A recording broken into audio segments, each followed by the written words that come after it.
What's going on, guys? My name's Grace. Welcome to the channel. In today's video, I'm going to tell you a little bit about evergreen trees. Oh, hi Kitty, say hi. So evergreen trees are really cool, but what a lot of people don't know about them is they can actually benefit your health a lot. So when you break it down, they have chemical properties that give them medicinal value, and there's three specific parts of the tree that can bring different benefits to different parts of your body in many different ways. I'm also going to tell you how to make my favorite medicine derived from an evergreen tree, which is a pine salve or a spruce salve. And lastly, I'm going to talk a little bit about the importance of natural medicine and why everyone should use it in some way or another. So when you break it down, evergreen trees aren't just some magical healing tree. They actually have chemical properties that gives them their medicinal healing powers. So evergreen trees, which would be pine trees, spruce trees, and fir trees, by the way, they're antimicrobial, antiviral, antifungal, antiseptic, antibacterial. They have all of these powers that allow them to not only speed up the healing of your wounds, but protect them and overall benefit the health of your body. So there's actually three main parts of an evergreen tree that have different effects on different parts of your health. So the inner bark of an evergreen tree, the resin, otherwise known as the sap, and the needles are the three main components of a tree that give you all different types of medical benefits. So when talking about the inner bark of an evergreen tree, there's really two main benefits that have an overall effect on your health.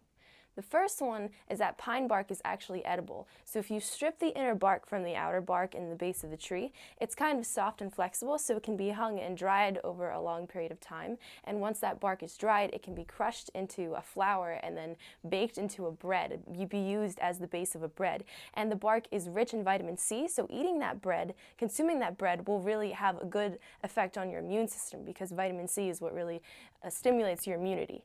The second thing that the inner bark can do for you is it's actually a natural antiseptic, and because it's so soft and flexible, it can be used as a bandage, and not only will it protect your wounds from exterior bacteria and dirt, but it'll also help speed up the healing process because it is an antiseptic. So resin is the part of the tree that is antibacterial, antifungal, antimicrobial, antiseptic. All of those amazing chemical medical properties that I mentioned before is located in the resin.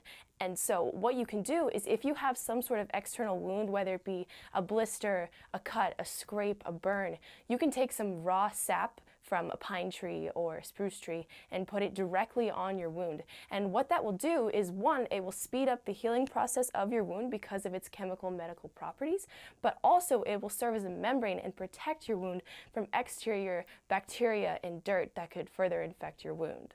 So the third part of an evergreen tree that has a cool overall good effect on your health are the needles, specifically needles of a pine tree. So pine tree needles are really, really rich in vitamin C, and they also serve as an anti-inflammatory. So to extract those benefits, two things can be done. One, the needles can be directly chewed on. I think it's kind of cool. They're a little bit bitter. They have kind of a citrusy taste, but you get vitamin C that goes directly into your immune system, into your bloodstream, and has an overall good effect on your health. But if you're at home and you want to be more relaxed, you can actually take fresh needles or dried needles and brew a tea out of that and then drink pine tea, which has the same exact effect as chewing on the needles. You get vitamin C in your body, it serves as an anti-inflammatory, and it's really soothing and it's very naturey, so you feel more connected with your roots. So those are the three different parts of an evergreen tree and what they can do to have a good effect on your health.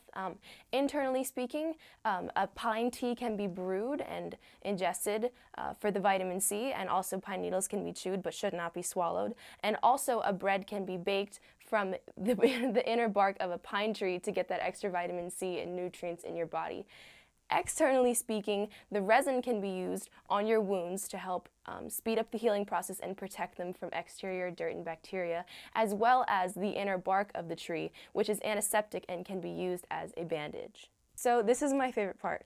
Now I'm going to tell you how to make my favorite medicine derived from an evergreen tree, which is pine salve.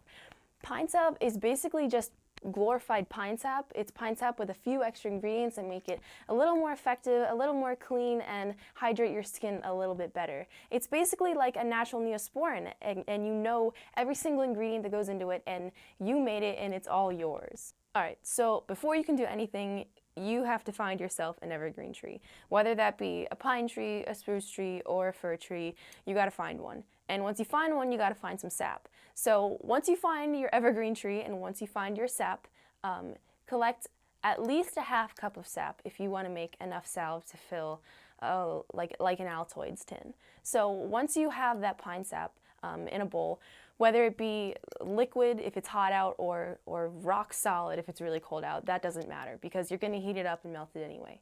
So with that being said, once you have your sap, you want to take it inside and you want to start a double boiling system. So what a double boiling system is, if you're not sure, it's basically a pot of boiling water with another pot above it that allows the heat to go up without actually having boiling water in the overhead pot. If you don't have a pot that fits directly on the lower pot, you can stick a mason jar or another glass jar that is boil safe inside the boiling water, so you have boiling water surrounding the jar. If you're unsure about this, just look it up. Look up a double boiling system. It's really easy. Anyone can do it. You don't need anything special. So once you have your sap in your bowl inside next to your oven and your double boiling system with the water boiling underneath, you're going to want to do a 1-to-1 ratio between your sap and some sort of carrier oil. So a carrier oil can be something like olive oil, avocado oil, grapeseed oil, sweet almond oil, coconut oil, basically any type of liquid cooking oil. You can use canola oil, but it's not as hydrating and beneficial to your body as olive oil, so I would suggest olive oil and richer oils over thinner oils like canola oil. So what you want to do once you have your carrier oil and your sap is you want to do a 1-to-1 ratio between those two. So if you have a half cup of sap, you want to have a half cup of oil. And you put both of those in your overhead pot on your double boiling system and you let them melt together. That should take a couple minutes, not too long, depending on how hard the sap is. Alright, so once the sap and the oil have completely melted together and they're nice and hot, you're going to want to remove your top pot from your bottom pot and get a colander and strain the liquid through the colander into a clean bowl to get rid of any type of dirt or bugs that would have been in the sap prior to when you started melting it. So once you've done that, take your oil and sap mixture and pour it back into your double boiling system and heat that up again. Once that's heated up and going, you're going to want to add a little bit of beeswax to it. Ratio-wise, if you have 1 cup of sap and oil mixture, you should add about 2 tablespoons of beeswax to that, and you're going to want to let that beeswax melt in completely with your oil and sap mixture until it's one full liquid. So once those 3 key ingredients have completely melted together, that's basically all you need. However, what I like to do and what you can do is you can add some extra ingredients that make your salve a little bit better. So for example, you can add ground cloves, which also have antibacterial properties, so it makes your healing salve a little bit more effective. And you can also add something like shea butter, which is extra hydrating for your skin. So once you have added all of your desired ingredients to your salve, you're done with the heating process. So you can remove your pot from the heat and get ready to pour it into some containers. Now, containers that I suggest are something like metal tins, like reused Altoids tins. You can also use mason jars, or even better, upcycled jars like pickle jars and jelly jars that you can reuse because it's better for the planet. So basically, you want to pour your salve into your container and then label it. And then you're done. Let it sit, don't touch it for at least a couple hours, let it harden before you use it because you don't want to mess up that nice flat top that we all love to look at. But once you're done with that, make sure that you make a label. I like to write down every single ingredient in it, which is only about 5 for a pine salve or spruce salve or fir salve. But write it down so you don't forget and so you can show it off to your friends and say, look at this, I made my own natural Neosporin because it's dope. This is mine. This is actually a spruce salve. It looks like this. When you open it up, it has, I use it a lot, it has, it has a whole clove in it, but I don't think it's focusing. It's really nice. It smells great, like pine trees, of course. I use it every night on my cuticles. You can use pine salve on any type of exterior wound. So like I get hangnails in the winter, so I put it on those. You can put it on cuts and burns and scrapes. Anything that I said that you could put pine sap on, you can put pine salve on, because pine salve is even better than raw pine sap. Also, you can use pine salve on your lips. It tastes kind of bitter and kind of gross, but you can ingest it, so you can put it on your lips. Just don't go eating this by the spoonful, but I mean, you can put it on your lips if you have really chapped lips. Pine sap is a natural preservative, so it won't go bad.